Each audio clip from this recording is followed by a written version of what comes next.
Very happy to be joined now by the new head coach of your Cleveland Browns, Todd Monken. And Todd, for me, this is a real treat. You and I got to know each other back in 2019. You spent some time in the radio studio. We've stayed in touch kind of before these games. And to now go full circle, be back here, and to fulfill your dream of being a head coach in the National Football League here with the Cleveland Browns. How are you feeling? This has to be wild.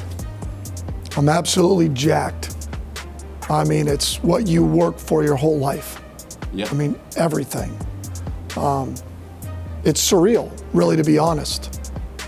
Playing Division III football, your dad's a high school coach.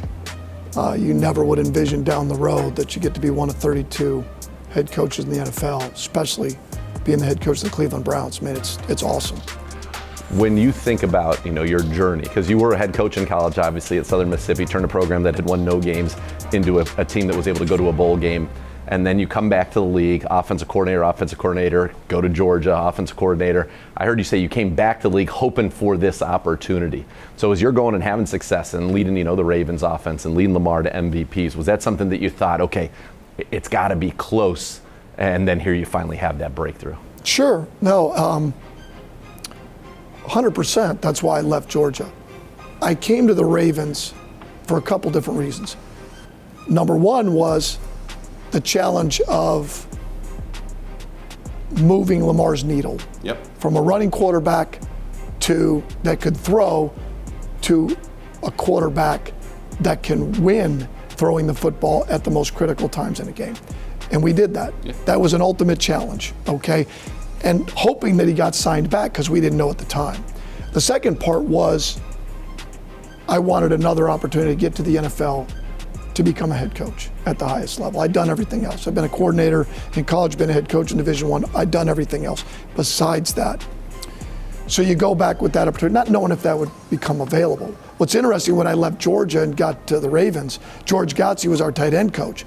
And he's like, why would you ever leave Georgia to come to the NFL? It was the idea of coming back with the opportunity. What is so special about that? Because you've led an offense, but to lead a whole football team, what's so special about that for you? Oh, it's the connection with the whole team. I mean, and it's you. Yeah. What do you want? It really is. I mean, it's the connection with the whole team. You can't even explain it. Yeah. That, what do you want it to look like? That it's a reflection of you. It's your team. I mean, that's your team that's taking the field. What do you want the identity of a Todd Monken-led National Football League team, a Todd Monken-led Cleveland Browns team to be? It's real simple. It's, you want the effort and the execution to pop off the tape. That's it. It's really that simple. Execution trumps everything, but not without the effort needed that's required to win big. Yeah. And that effort, I would imagine, all the stuff that goes into it that allows you to execute at that level when it matters the most. It's not just game day. Right. It's every day. It's all day. week. Yeah. Correct. It's being intentional every single day and confronting everything that gets in the way of winning football. Like I say that all the time. Coach Harbaugh used to say it. And in my mind, confrontation gets a bad name. I do. I think that just like with my son, discipline's the greatest form of love you can bestow upon anybody. Yeah. And I was going to confront anything that got in the way of him being the best version of himself. That's what we do with things we love. Yeah. So I don't find that an issue. No. My job as head coach is to confront anything that gets in the way of winning football. And the key is, how do you do it without being confrontational? That's probably the biggest thing, is how do you go about making sure that anything that's below the line gets confronted? Because ultimately we're here for one thing, is that is compete for championships, build a roster and build a staff that can compete for championships every year. I mean, I don't find that difficult. Yeah. What's difficult is the process of getting to that point, and players and coaches understanding that it's not easy. This is the NFL, this is the best in the world. So you're always trying to, how do you gain advantages or percentages here or there that allows you to reach the ultimate goal? For you, what was going through this process like? Because you've interviewed for other head coaching jobs and you've been close, but to actually go through this process, and then what was it like to get that call that, yes, Todd Monken, you will be the head coach of the Cleveland Browns? What a great question. Very thorough. I give the Browns credit, very thorough. I think it is critically important when you're talking about the face of a multi-billion-dollar corporation that you try to get it right. And I think the way they went about it, I appreciate. Whether it was the initial Zoom meeting that we had, or then the in-person interview that took all day, or then the third opportunity I got to get in front of them, that at that point, I felt pretty assured that if I got the job, then I'm the one they wanted. They went through that exhausting process to get to that point, and when I got a message that asked if I could Zoom with them, I had a pretty good idea I was getting the job. Because they could have just called and said I didn't get it. You know, that's pretty simple. I had to ask them, I mean, can I come on with a sweatshirt for God's sakes? You know, do I have to get dressed up again? All these interviews, the positive is I've updated my wardrobe. That's good. Having to buy suits and shirts. And the negative is that, you know, I don't know when I'll wear them again. But the point is that, so I said, can I wear the sweatshirt? Okay. So as soon as I got on there, you know, Jimmy asked if the sweatshirt had a Cleveland Browns logo on it. I said, no, but I'll draw one in crayon. You know, I'll get on here as a 5-year-old and draw like a logo if that's what it takes. And they said, you know, how you feel about being the head coach of the Cleveland Browns? And you can't even imagine. You just can't. I know, it means a lot to you. And as you said, this is kind of what you've worked for. So I feel your emotion, I feel your passion, and I know our fans will as well. But I think that that's something that is special, and it's special about this town, right? This is a passionate town. This is a team that is city that is passionate about football, that is passionate about the Cleveland Browns, and to have somebody who is as passionate about football as you are leading it, I think that's a match made in heaven. That's why you want to be the head coach here. Yeah. I went through a smaller version of that at Southern Miss to turn it around, and the reward at the end is worth it. All the struggle, all that you go through, building certain parts of a team that leads to that success. It's because everything that we do is the feeling in the locker room of success. There's nothing like it. There's nothing like doing something as a team collectively together. I mean, there's absolutely nothing like it. There's nothing like it. It's what you do it for. It's the most binary of businesses that exist in the world, right? There's so much, you know, time and effort, and as you talked about, being intentional, all the things that go through leading to a Sunday. And then when that bell sounds or the gun goes off at the end of that game, it's a win or it's a loss. And there's nothing like that feeling, as you talked about, that euphoria of that win. 100%. And, you know, we talk about all the time is everything we're going to try to do is to eliminate football. And what I mean by that is, as much as I love winning and as much as I hate losing, I despise football and what it looks like when my name's on it. Yep. And so those are the things that I've been about throughout my career, has been, okay, how do we eliminate football? Okay? And that starts with understanding that we're human and we're going to make mistakes. And then we own it and we fight like hell to fix it.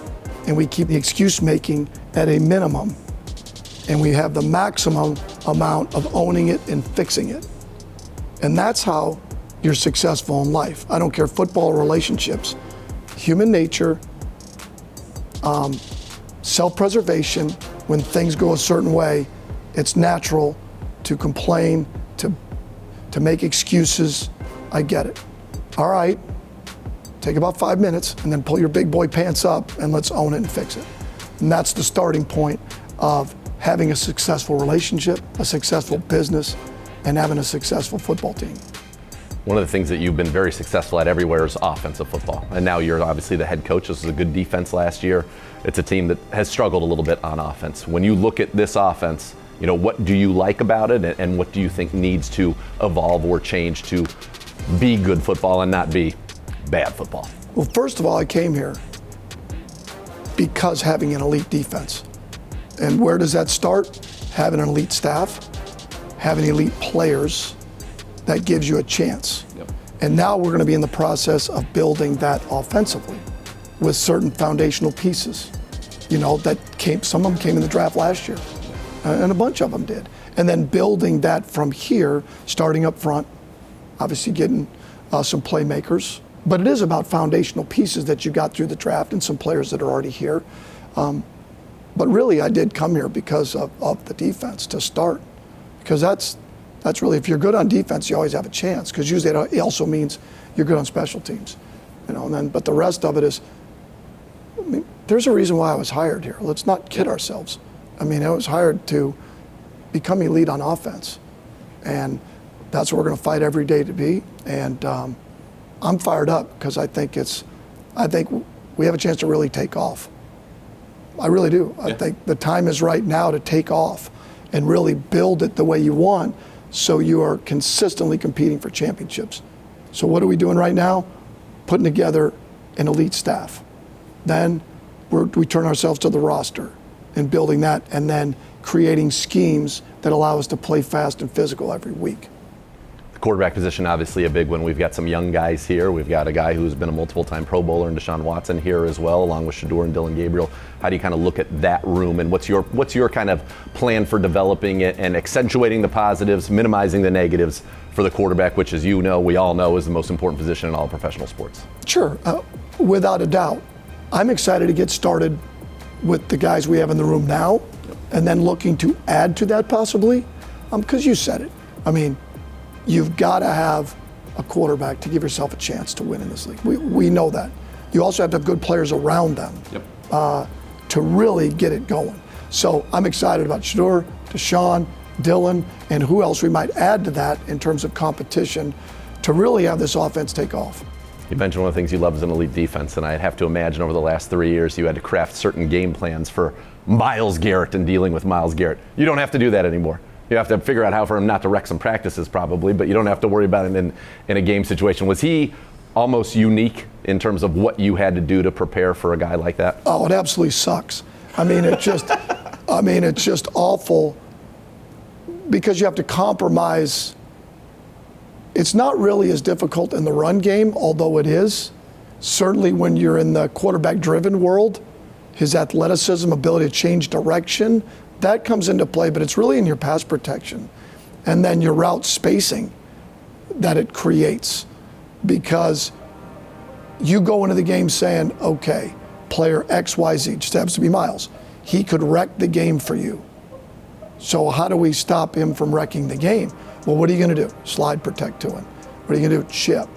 Well, all of those things, get the ball out quickly. All of those things compromises what you can do if they don't have that type of edge rusher. It's absolutely no fun. Be a lot more fun over here. It's funny because I told Lamar texted me and said, congratulations. And I said, hey, thank you. Wouldn't have gotten the job without you and the rest of the guys. So I basically text back, now we're going to blitz you every third down, and something like that. I just said, hey, now we're going to blitz you every down, and he laughed back and there said, now you're on the other side of it, And I wouldn't be where I'm at without the players and the guys that we had, previously. But it's good to be on the side with Myles and the rest of the defensive players that we have. It's and schematically it's hard to go against. It was collectively everything. Have you thought forever about what it would look like to put together? You mentioned earlier you got to start by putting together the staff, and we've heard George Warhop's name, who has spent some time here with the Browns as well. Is that fun for you right now? And obviously there's defensive stuff that we still need to work through, but is that something you've always thought about doing? Well, let me just say this. It doesn't matter what side of the ball you're on. If you don't have an elite staff with you, you have no chance. In my opinion, to get to elite ideas, it takes a lot of ideas. And in order to get your players to play at high level, your assistant coaches are critical to that. I was fortunate enough, or I'm going to be fortunate enough, to get a number of guys that are going to come with me that were with the Ravens that were really the epicenter of our game planning. I can't get into specifics of all of them, but that made it easier to take this job. Elite defense, and then who do I get as an offensive staff that allows us to get right up to speed? And then once I get the staff in place, how do we turn our focus on the roster in building this roster, and then gives us a chance to really take off? And that's really when you said about the assistant coaches and the guys I've been with, and there's a comfort level of how we do things collectively, the day-to-day, the expectation.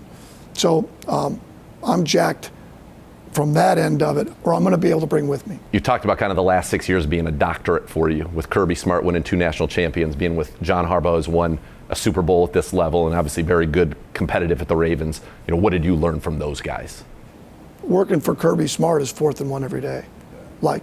And the guy that has to drive that's the head coach. Harbs is like that. They get to the same place just different ways. I'll give you an example that when I interviewed, I'm like, I've been so lucky to have 6 years of a doctorate in coaching. And my dad was my whole family's in coaching. My dad and my 4 uncles are all in the Illinois Coaches Hall of Fame. They're all my cousins at Army. That's all we've ever done.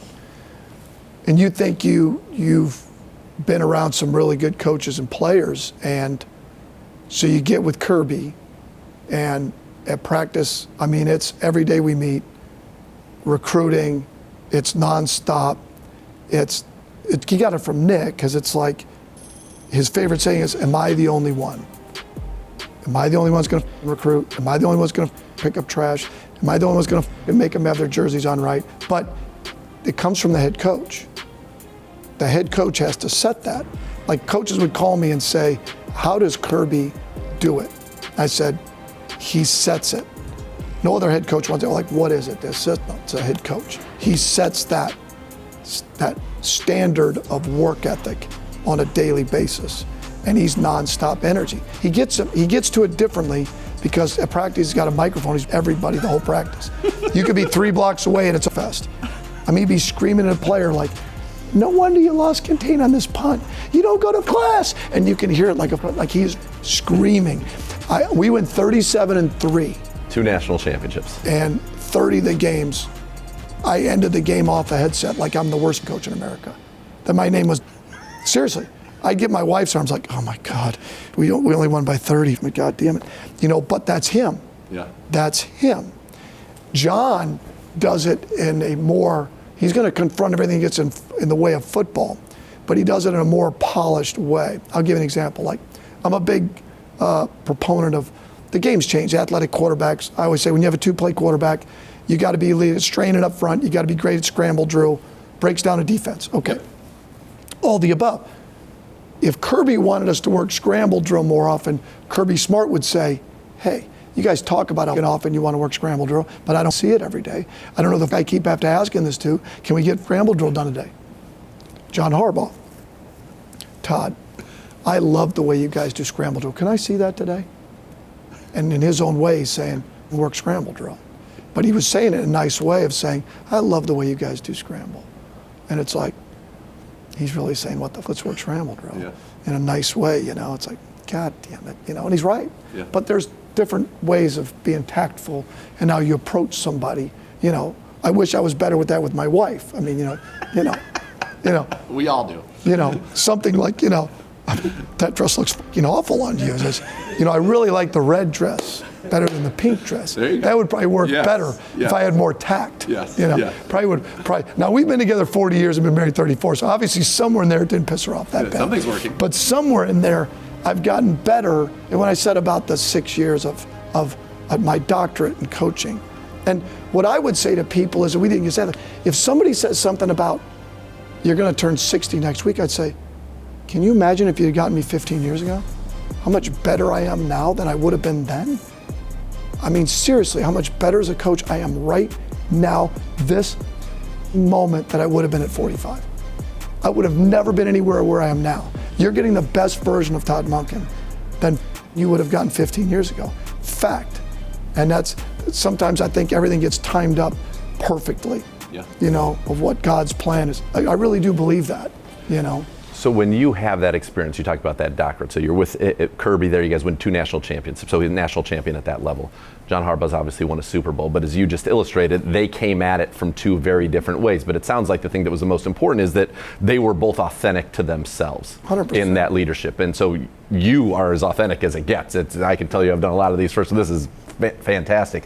But has that helped you realize that there isn't necessarily a right way? You got to get to the right end goal, but how you get there, as long as you're true to yourself, that gives you the best chance. 100%. You have to be authentic You have to have a crystal clear plan of where you want to get to, and then don't lower your standards. Don't widen the plate. We become a society that just widens the plate. We accept mediocrity. We accept just being okay. We accept, hey, I said be home at 11:30, and okay, 11:35 is okay. No, that didn't work in the Monken household. It didn't work in the Zegura household. No, it didn't work. I can tell you that. No, this is when you were going to be at home. This is the standard we set for you. Like that, I don't understand that. That doesn't live in my world of a certain standard of excellence that is hard. That is hard. That is not easy, but it's not easy to be elite. It's easy to have elite traits. It's elite to have certain skill sets, but to be elite at the highest level against the best and separate yourself, that's not easy. That's hard. That's why fourth and one comes in, because you got to approach it every day that way. When you're looking for all the small percentages, the certain advantages that you could get to win, especially at this level when the games are so close. Games come down to a play here or there where you have an opportunity. That play we ran here on 4th and 1, we'd rep that for 3 weeks. It was really Coach Harbaugh's idea. It wasn't my idea. Coach Harbaugh's idea. Hey, we're running the QB sneak with Mark Andrews. Well, what else can we do off of it? What can we play off of it? And we pitched it the week before. So like, what can we play off of that? And as the coordinator, your job is to filter through all that. Like, Coach had another crazy idea that I didn't like, but that's a good thing. You like ideas and you get to this, and then you've got to rep it. So when that moment comes, and you're sitting there saying, okay, well, do we want to run X, Y, Z? And we're like, of course I do, because we've shrunk the margin for error. If we get the specific look, we feel really good. And the players have done it so often to where you really want, in those critical moments, you want those plays to be like the songs you know all the words to. Like, you don't want to be guessing about the frickin' words to a song. Yeah. Like, you better be able to sing it by heart. And that critical moment, I'm not talking about first down. I'm not talking about some other part of the game, but the critical money down, the gotta have it's, you better have called a play that you know all the words to. Yeah. That's really what it comes down to. And that's the preparation piece. And then you can live with the results. Had that play, had Mark tripped and fallen, had it not worked, I could have lived with it. We did everything up till that. Now, if we'd have run it after the first week, had we done it where it really didn't look as clean in practice, and that's where I think players and coaches have to understand, that's why you do it so often.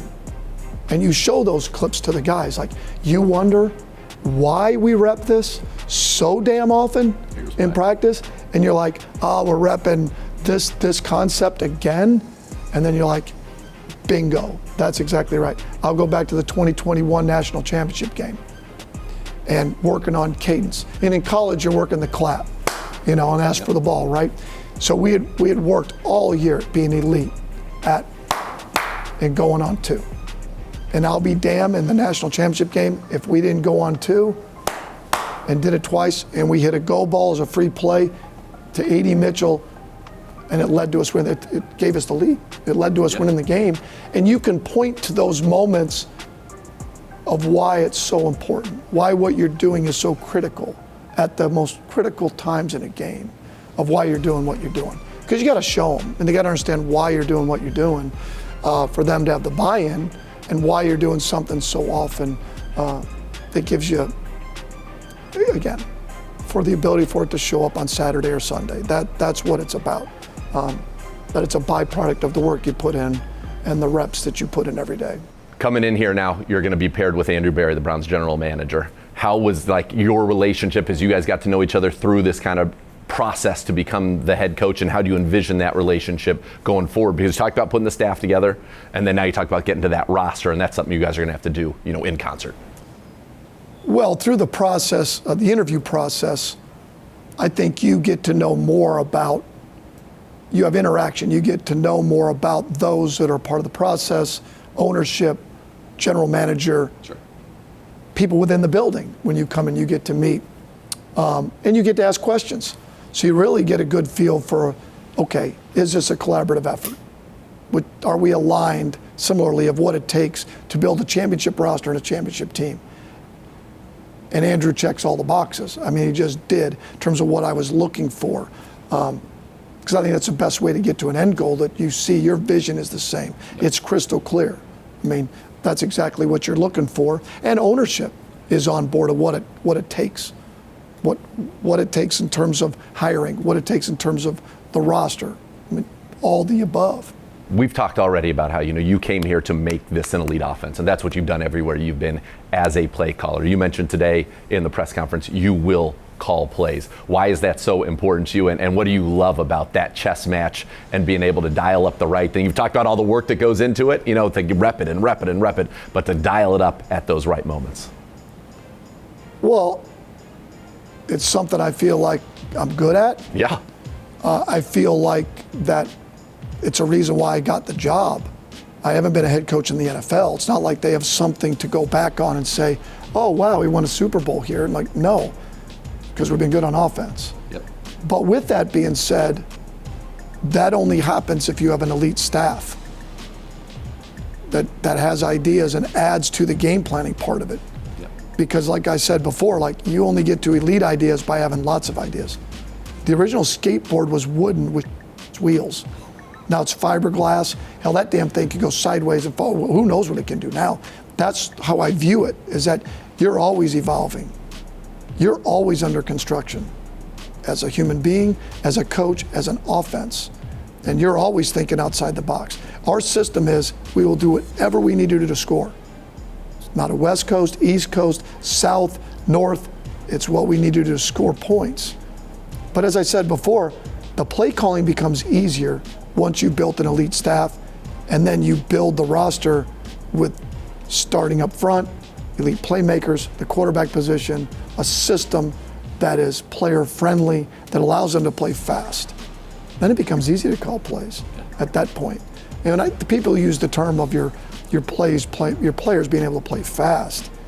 It's not just about their speed, it's about their ability to function quickly in a well-oiled system that there's a certain amount of elegant simplicity to it that allows them to play at a high speed. And so all of that part of it is what leads to, what makes it a lot easier to call plays. When was the last time you were on the sidelines?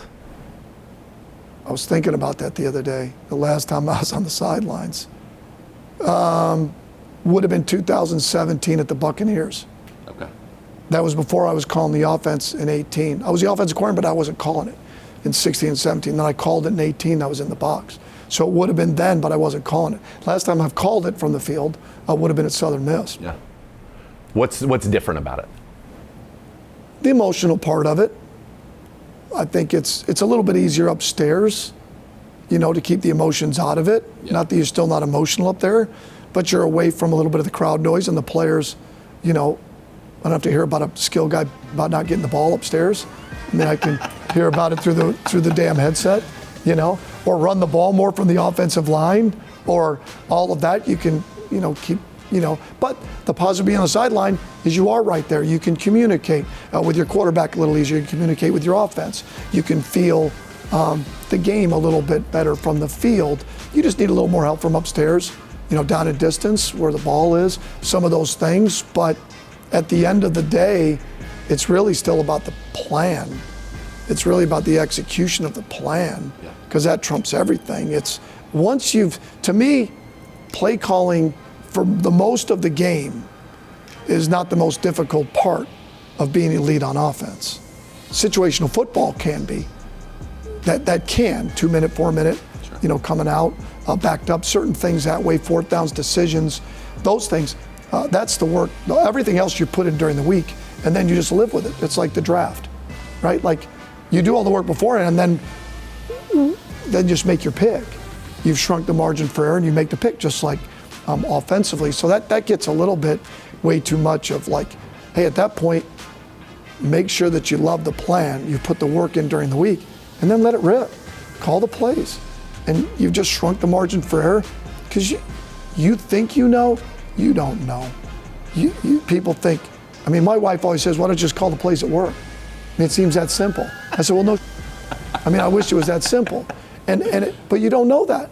Right. The work is during the week. the work that you have to put into it so that it comes to life. I mean, the players make it come to life. You do all the work during the week to let your elite players come to life come Sunday. I mean, that's really what you're doing. But at that point, I'm calling what's on the sheet.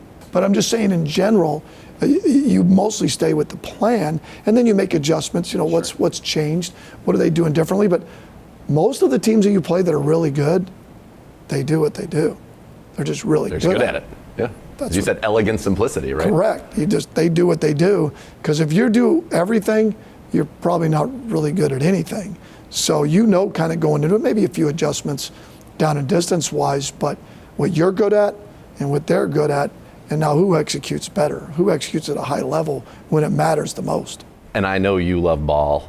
It's so apparent that you eat, breathe, sleep football, and obviously doing a good job with your family as well, because you mentioned your son earlier and how that confrontation to make him be the best version of himself. What is one thing about you, and it doesn't have to be football related at all, that you do want the fans of the Cleveland Browns to know, so that when they look down, they see Todd Monken on the sideline, they see you in press conferences, that they know at your core this is something you thought you want to have in the back of their minds when they see you? It's 4th and 1 every day. I mean, I don't take this lightly. I mean, I don't care whatever I'm in charge is, my name's on it. And to me, that's what I've always been about.